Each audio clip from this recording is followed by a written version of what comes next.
terms 2 and 3 at our school, we have primary interest groups. So I chose to do an environmental study, and with Warringah Council and Friends of Narrabeen Lagoon, we were able to have a designated area down at Wheeler Park, which is down on the lake, and we were going to regenerate that because it's been overrun by some very tough grasses, and we wanted to take it back to its more natural state. And we've planted native plants in there, native grasses, and we've made habitats for the native invertebrates, which was just the most fantastic thing. We go down there every Wednesday, and the children just have taken ownership of this, and they're really keen to keep it going. So we're going to go down there in our lunch times after this term, because the actual interest group sessions finish at the end of this term, and we'll be going down there during our lunch times to make sure those plants grow. And it's a 2-year project, so next year we'll keep on going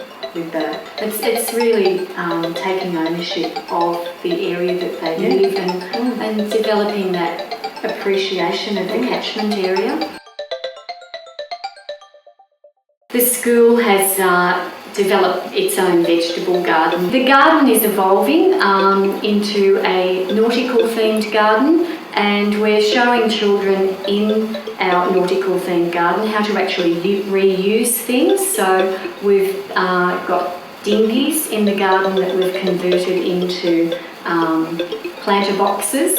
So one of the programs that we run here is with the kindergarten children. At the beginning of the year, they come in and they plant flower seeds in one of the dinghies to create a seasonal flower garden that will create a display of flowers all year for them. Those flowers actually are used as a really important learning tool with the other classes as well, because the garden actually encourages invertebrates into the garden, and the Year 2 children work on a unit of work where they're studying invertebrates in detail. So the garden actually encompasses so many different units of work that the children can work on and get a really very good understanding of sustainability. And then they're also involved in the harvesting of the fruit and vegetables, and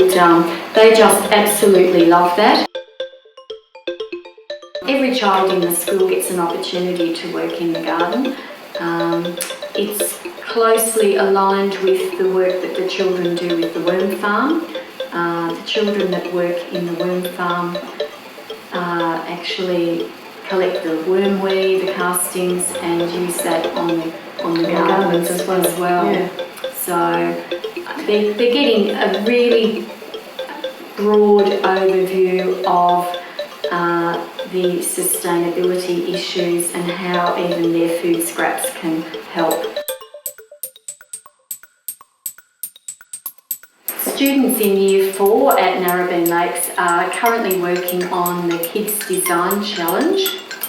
This is a program that's run in conjunction with Sydney Water.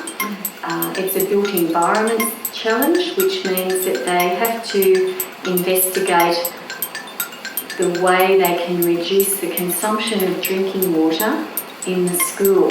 From their investigations, they are designing a new toilet block for the school. They've identified that the toilets use the most amount of water, most amount of drinking water, and they're now investigating water tanks, areas in the school that could collect water runoff, and designing toilet blocks with roof systems that will direct the flow of water into water tanks. One of the experiments that they did and the investigation that they did was using these cups. The cups show the amount of litres that come out of the tap per minute. To keep the water flow constant and the level inside the cup constant, they open the handles, and when the water flow stabilises and stops overflowing, the calibrated markings here actually show how many litres per minute come out of the taps. So they're able to compare the flow rate of taps throughout the school.